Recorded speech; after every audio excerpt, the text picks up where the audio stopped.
Safety is a primary concern in any financial strategy. Taking a calculated, understood, and informed risk is one thing, but exposing yourself to unnecessary risks, which could easily be avoided, is quite another.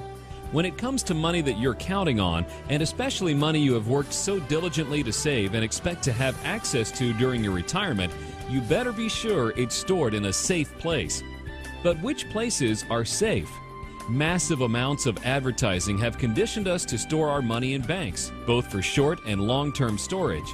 But are banks the safest place to hold your money? Rather than answer that question directly, let's compare and contrast holding your money in a bank versus depositing it with an insurance company via a permanent dividend-paying whole life insurance policy, and then you can decide for yourself. Let's start by considering what the overall purpose of a bank or a life insurance company is. Their sole reason for existence is to make money. But who are they making money for? A bank's primary responsibility is to make money for their stockholders, so they can get a return on their investment. After all, that's why the bank was created in the first place, to benefit the stockholders. Stock-owned life insurance companies, like AIG, are also responsible for making money for their stockholders. Just like banks, they must keep their stockholders happy. A mutually owned life insurance company, on the other hand, is responsible for making money and providing a return for their policyholders, which would be you. There are no stockholders in a mutual life insurance company to satisfy. Executives at banks and stock-owned insurance companies are responsible to their stockholder, which means they have incentive to take additional risks. They are, therefore, vulnerable to the pressures of maximizing short-term, quarterly profits in order to appease stockholders. The executives at mutually owned life insurance companies, however, have a totally different mindset. They answer to their shareholders, who are the policyholders. Because a mutual insurance company's focus is to guarantee maximum benefits to their policyholders, they are not pressured to take risks to maximize short-term profits of any stockholder. This allows management to always have in mind the long-term safety, security, and return for you, the policy owner and shareholder.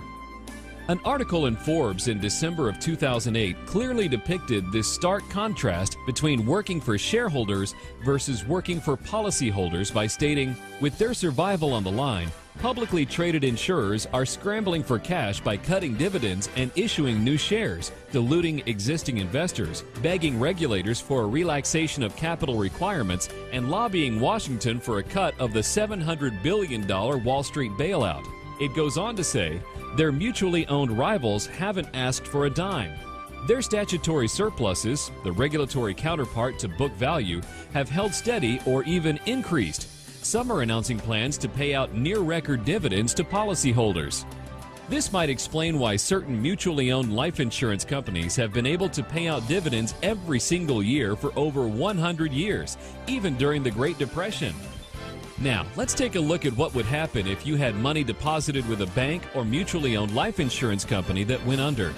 Assuming the bank is an FDIC-insured bank and that your money is in a checking and savings account, money market account, or a certificate of deposit, your deposits are insured by the full faith and credit of the United States government up to a specified amount. Since 1980, that amount has been $100,000 per depositor per bank, but was temporarily increased to $250,000 through December of 2009. Under the Federal Deposit Insurance Reform Act of 2005, individual retirement accounts inside banks are also insured to $250,000.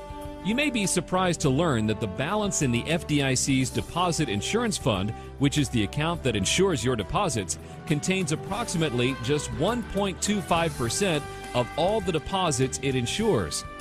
Unlike banks that are regulated at the federal level, insurance companies are tightly monitored, audited, and regulated by state insurance departments who require them to maintain adequate reserves on hand to meet their obligations.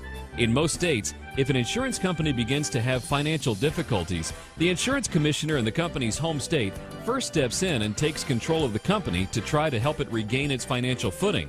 If unsuccessful, the company is turned over to the State Insurance Guarantee Association. The Guarantee Association will either transfer the policies to financially sound insurance companies, or they themselves will provide continuing coverage and benefits to the policyholders. Similar to the FDIC, state guarantee associations also provide benefits up to a certain limit.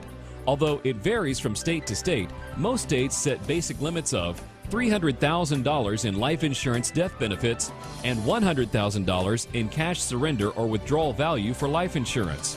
So, while there are safety nets for your money with both banks and mutually owned life insurance companies, it seems important and telling to reiterate the article in Forbes that states that publicly traded insurers are scrambling for cash by cutting dividends and lobbying Washington for a cut of the $700 billion Wall Street bailout, while their mutually owned rivals haven't asked for a dime.